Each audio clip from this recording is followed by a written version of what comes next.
When a delivery arrives, I'm not always sure what's inside, but today I'm pretty sure I know what's inside this box, and we're going to open it together.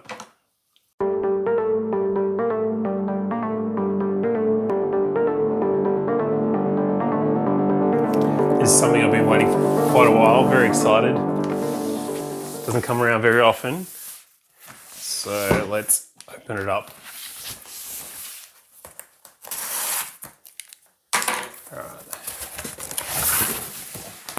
Da-da-da.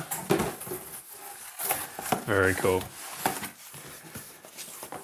Da-da-da-da.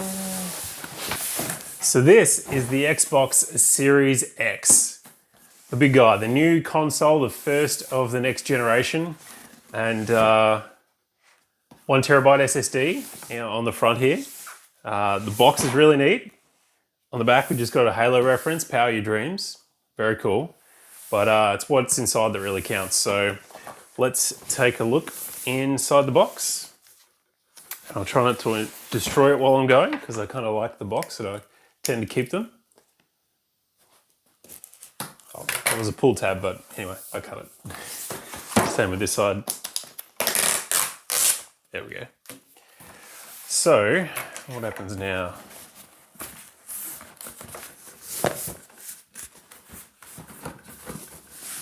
Power button. Making me work for it. A couple more pull tabs. Get rid of those. Now we're ready. Da-da-da-da. Oh, look at that. That is cool. So lots of foam padding, obviously. Power Your Dreams on the front here. Let's take this guy out.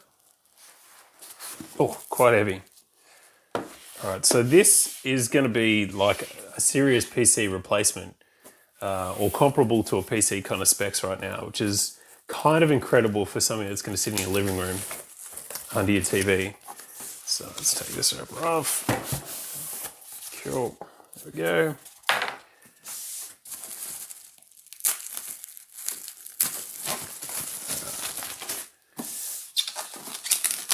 And of course I opened it upside down, so let's flip it over. Oh, I like that top. That top is sick. All right, get rid of all this. Oh, I just noticed down here in the box, actually has Series X printed on the box too, so there you go. Which kind of fits in with all the dots and the dots. So this is obviously one of the most unique features about this is that top, and when we first seen it, it looked like LED lights coming out the top there, but it's not. It's just sort of green painted internal components in there, inside there, which I think it looks really neat. But wow, yeah, that's the console. So obviously taller than previous consoles. And we'll have a look at that in a moment, but yeah, wow. It's just like a matte black finish, really kind of stealthy. Got a little feed on the bottom, so when you pop it down, if you do decide to lay it down, which I think I might in my entertainment unit, I've got space below the TV, little spaces for entertainment units, usually sort of the DVD style, but obviously much higher in this respect. But some people, if you really want a conversation starter, you stand it up like this. And that in many ways reminds me of what we used to have with the Boxy Box. It was angled in weird and different ways that we'd really seen before from a set-top box. And the idea of that is that you couldn't put anything on top of it. It would be the top piece and a real conversation starter. So in many ways, I feel like this is fairly similar, but let's turn around to the back. So on the back here, we've got two USB-C-A, Ethernet, gigabit, I'm sure, HDMI out, and storage expansion slots. So you can slip those 1 terabyte SSDs in there, and then of course power. So Kensington lock, so if you're using it in some kind of a commercial environment where you're worried about people taking them, you could certainly secure it. But the front is power button up here, optical disc, which to be honest, it's been a long while since I bought an optical disc for a game or Blu-ray, whatever it is. I just don't use it. I've got the NBN, so most of my downloads in gaming is certainly going to be digital downloads. So then just pairing, and another USB-A port on the front. That seems a little weird in 2020. But yeah, this soft padding at the bottom, which sort of stand it up. So let's have a look what else is in the box. So quick start guide, nice sort of intro stuff if you don't know how an Xbox works. Power cord, of course. HDMI, I really love that they include that, and I suspect this is HDMI 2.1 compliant, given that this guy can spit out 120 frames.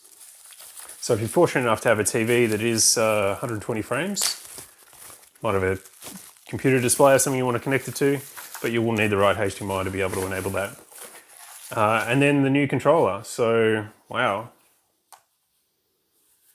Like, obviously initially it looks the same, but I can immediately feel that just the grips are way different.